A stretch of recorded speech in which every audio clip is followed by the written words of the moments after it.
This is breaking news from the Las Vegas Review-Journal. Sponsored New staff, by Michael but what Gaughan, sticks out to you South about the Point front Hotel, seven that they Casino, have and on defense there? Yeah, really formal. I think that, there may be 9 new starters on that defense, so a couple of them. Barmore was there before. Milton Williams is coming off a Super Bowl. Harold Landry is a player that everybody in this league knows about. So I think, the strength of their defense is going to be that front seven, and that's what you got to be prepared for. But the game of football is always one up front. It's a battle of the offensive lines and the defensive lines in this league, and when you're really solid at you got a shot. So I think that battle between our O line and that front is going to really tell you what's going to go on in this football game. You guys a little bit light on the number of receivers on the roster right now. Obviously, you have guys on the practice squad, but how beneficial is it to have as deep of a tight end room as you do and be able to use 12 personnel, 13 personnel? Well, it's the same. I mean, we'll have 5 or 6 guys active on game day, just like the Patriots will have 5 or 6 guys active. So there's not there's nobody in this league that's going in with 8 or 9 receivers on game day. It's just the way the NFL roster is. Breaking news from the Las Vegas Review. We're going to have the same amount of receivers as everybody else. It's. I think a couple of our receivers don't have as much experience, but there's other people places like that. I know. You look at the Patriots roster; they've got some young guys that made it at the wide receiver spot. They got some young guys that made it at the running back spot. So, that's this league. There's such a churn on the rosters for everybody in this league, whether you're the Raiders or the Patriots or whomever. Very rarely are you sitting pat on where you are in terms of who you got. You can just look at the game tonight. That team that the Eagles are the defending Super Bowl champs, but that defense is drastically different than the team that won the Super Bowl for them. You talk about the Cowboys and you're talking about Micah. Well, all of a sudden Micah's not there, and that picture changed. So that's just the NFL. So it's what teams can groove over the 17 game season that you play, and who can stay healthy. That's the other part that's a big thing in this league. The attrition part of this league is a real big deal as you go. So the one thing I think we feel real confident in our group is that besides Aiden and Lonnie, we've got everybody that started camp with us that was here for the roster. We had to add Kenny and we had to add a guy on defense, but besides that, the guys that were here through the spring and went through all of the summer with us are the guys we're going to go to battle with, and we're excited about that. Okay, thanks, guys. You've been watching breaking news from Great football coach, better person, has a great family, and just happy to see him coaching again because, the guy could coach ball. He could coach ball. How different is week 1 preparation when you don't have as much game film to go on with the personnel they have compared to maybe later on in the season? It's different, but each week is the biggest thing about our league is you got to know the people. So again, aside from a rookie, but even then you got to look at his college tape and try to have an idea. They have the 2 guys over there on our defensive right.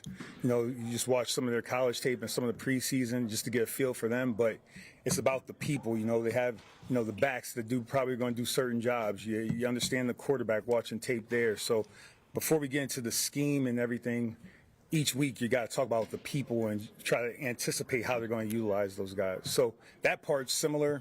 What exactly they're going to do, who knows? But the people are the people. Speaking of the people, your secondary is a young secondary. How do you use maybe the veterans in the safety room and the linebacker room to kind of help them and bring them along? Youth experience and all that stuff, it gets overrated to a certain degree. It's about how we perform on Sunday and then how we build to that performance in practice. So whether it's a rookie, a vet, doesn't matter. It's about how we prepare and then how we perform on Sunday. But I'm sure the vets, they're able to help some of the young players in terms of stuff they anticipate, but all that stuff gets overrated in my opinion. I've had really good rookies that played really well their first game. I had veterans that played bad in their first game of the season, so it doesn't matter. Do you need more of a communication thing?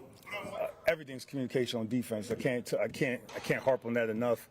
Based on what the Patriots are going to do, that's going to be big. Communicating based on what we're doing defensively, we got to communicate. That's something that's common, no matter what. There's always a curiosity level in season openers for every team across the league. But do you have a feeling of what you think that especially that young secondary is all about and what they're going to do? I think that a lot of times they take the shape of their coach or the mold, like how the coach is molding them. And then, like for us with the secondary, you have Pete heavily involved, you have Joe and Emrob heavily involved, and the thing I'm looking forward to is to see a level of toughness because the men that are leading them, there's a level of toughness. So I'm looking forward to that. And with Josh's offense, they're going to run the ball and we're going to have to tackle. So we'll find out, but again, the feeling, I'm trying not to do this based on feelings. It's based on how they're performing in practice, because practice is everything. But I want to see a level of toughness, get off of blocks, tackle their ball carriers, tackle the receivers. That's what we're looking for. That's a signature of all the defenses coach has had in his career. So that's what I'm looking for. How happy have you been with the progression of Malcolm Kuntz as he ramps up in that injury from the time he began OTAs to now going into this game? And Malcolm's been steady, steadily improving, getting more and more comfortable, and the explosion's there, the power's there, the confidence is growing. I was happy to see that sack in the preseason. That was encouraging there. So pretty happy with where he's at, and really happy about him being able to play on first week of the season. What has impressed you with Thomas Booker since he's arrived? T-Book, I mean, he's smart. I always tease the Stanford guys. That would have been a safety school for me back in the day. I just tease them. Now, my position coach from college informed me I would not be able to get into either one of those schools right now based on my grades. But smart player, really strong, plays with good balance, and his hands come straight from the ground up. That's all encouraging right there. But someone I enjoy talking football to, because he could, he could digest it and spit it back to you, and does a good job communicating. What challenges does Drake May provide? Again, he has, let's start with the arm talent. He has access to the whole field. He can throw the ball wherever. And then I would tell you that in terms of what I'm seeing, in terms of getting in and out of checks, he has an understanding of what they're trying to do. Again, that's one of the more dangerous things that a quarterback can have, the ability to get him in the right play. And he can move his feet in the pocket. So, we got to do a good job of keeping him contained, make him play from within the well. But, he's a solid player overall. How much of a threat do you think he is as a runner?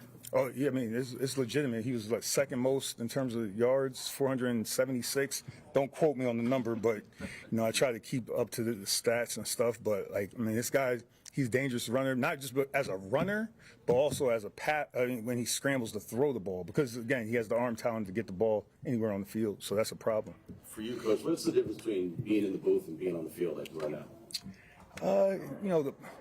For me, I've done both, and now I'm in year 6 or 7 of being a coordinator, so it's a lot more comfortable doing it.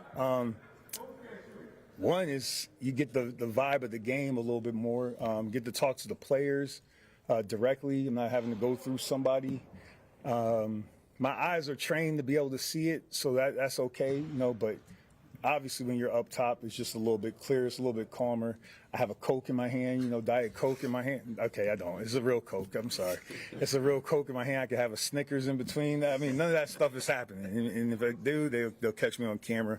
And I got to be mindful of my language because my parents are watching and they can lip read. So that's the difference. Patrick, two guys you guys brought in for the defense with Devin White and Jeremy Chin this season. What did you see from them heading into the season? What's your expectations for those two guys? Physicality, speed, intelligence, and I gained the information on the intelligence when I met them.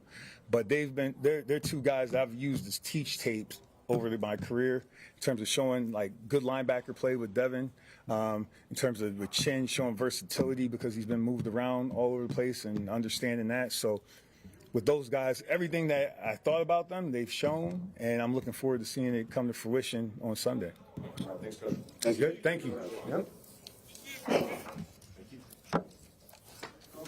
What up, man? You've been watching Breaking News.